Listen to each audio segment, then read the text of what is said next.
주안의 만나 4월 11일 목요일 묵상을 함께 나오도록 하겠습니다. 오늘 말씀은 신명기 26장 1절에서 19절까지의 말씀으로요. 첫 소산물과 셋째 해 11조라고 하는 제목으로 함께 묵상을 나오도록 하겠습니다. 자, 오늘 본문에서는 첫 소산물과 셋째 해 11조에 대한 규정을 말씀을 하고 있습니다.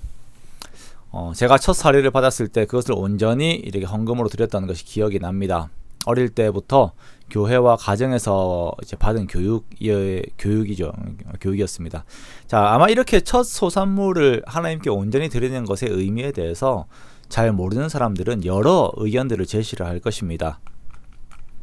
마치 여인이 예수님께 부은 그 향유의 가치와 쓰임새에 대해서 여러 의견들을 제시하는 제자들처럼 아마 많은 이야기들이 나올 것 같아요. 자, 하나님께서 첫 소산물을 하나님께 드리라라고 하는 것은 먼저는 하나님께서 베푸신 은혜를 기억하는 것이고 하라는 것이고, 두 번째는 함께 살고 있는 소득이 없는 자들에 대한 배려를 위함입니다. 하나님께서는 가나안 땅에서 거주할 때에 첫 소산물을 하나님께 드리라라고 말씀을 하십니다.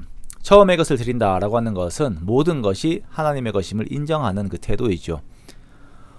모압 평지에서 이 말씀을 듣고 있는 이스라엘 백성들은 만나를 먹으며 살았던 세대이기 때문에 수확에 대한 개념이 없습니다.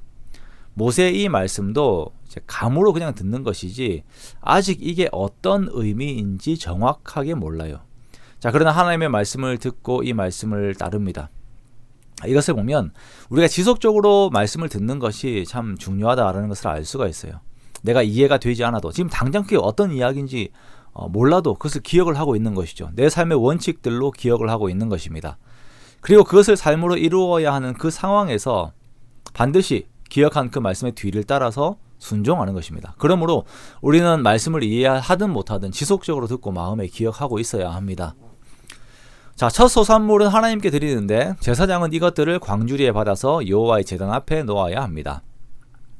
3절에 보면 수확을 한 사람은 이것을 가지고서 제사장에게 가면서 한 가지 고백을 해야 돼요. 어떤 거냐면, 내가 오늘 당신의 하나님 여호와께 아뢰나이다. 내가 여호와께서 우리에게 주시겠다고 우리 조상들에게 맹세하신 땅에 이르렀나이다 라고 표현을 합니다. 즉, 첫 소산물을 드림의 의미는 언약을 이루신 하나님의 신실하심에 대한 감사의 표현이다라는 것이죠. 우리가 하나님께 첫 열매를 드릴 때에 우리는 하나님께서 나에게 베푸신 은혜를 먼저 기억해야 합니다. 자, 이것은 모든 헌금에서도 이 마음이 동일하게 표현이 되어야 합니다. 5절에서 10절까지는 하나님의 은혜에 대한 더 자세한 내용들을 고백해야 하는데요. 자신들의 조상이 방랑하는 아람 사람이었는데, 자, 이는 아브라함을 말하는 것이죠.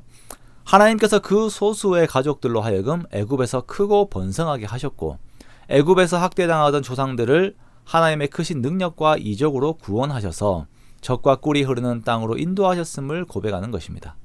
이 은혜 속에서 헌물을 드리는 것이에요.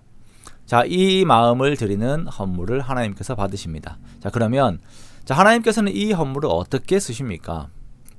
레위인과 이스라엘 가운데 거류하는 객들을 위하여, 경제적으로 어려운 자들을 위하여 쓰라라고 하십니다. 참으로 아름다운 순환이죠.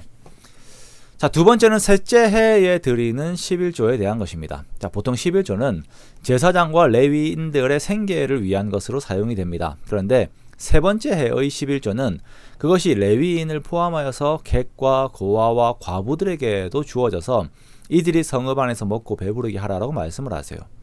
자, 이 헌물, 이 셋째 해의 11조라고 하는 성물을 드릴 때에 드리는 사람이 하나님 앞에 이르기를, 내가 성물을 내 집에서 내어 레위인과 객과 고아와 과부에게 주기를 주께서 내게 명령하신 명령대로 하였사오니 내가 주의 명령을 범하지도 아니하였고 잊지도 아니하였나이다 라고 고백을 해야 합니다. 자, 그리고 이것을 다른 용도로 쓰지 않았음을, 즉 애곡할 때, 그러니까 애곡이라고 하는 장례식 할 때, 장례식은 한 7일 정도를 했거든요. 그때를 위해 쓰지도 않고, 부정한 몸으로 떼어주지도 않고, 죽은 자를 위할 때, 제사 지낼 때, 이방인들이 제사 지내는 것처럼 그런 거 할 때 쓰지 않았다라고 고백을 하면서 하나님을 위해서 따로 떼어놓은 것이다 라고 이렇게 말씀을 하면서 이것을 가지고 오는 것입니다. 자, 이 구별한 것, 사회 안에서 연약한 자들을 위해서 주기 위한 그 성물로서 구별한 것을 하나님께서 기억을 하시는 것이에요. 16절 이하에는 이렇게 말씀 안에서 이웃을 위한 구별되고 절제된 삶을 살면서 규례와 법도를 지키는 것이 하나님 안에서의 언약을 지키는 삶이다 라고 말씀을 하십니다. 우리가 또한 예수 그리스도 안에서 하나님과 언약을 맺었습니다. 하나님의 백성이 되었고 하나님의 자녀가 되었어요.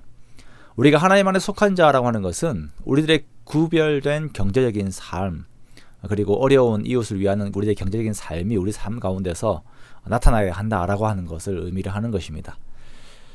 우리가 그렇게 살기를 원해요. 우리가 타인들을 배려하고 하나님의 그 마음들을 우리가 가지고서 이웃들을 한 번 더 돌아보는 그러한 우리의 삶들이 되기를 원합니다. 그리고 그것뿐만 아니라 우리 교회가 그런 일들을 이루어서 정말 우리들 가운데 주의 복을 얻는 귀한 일들이 항상 가득하시기를 주님의 이름으로 축원합니다.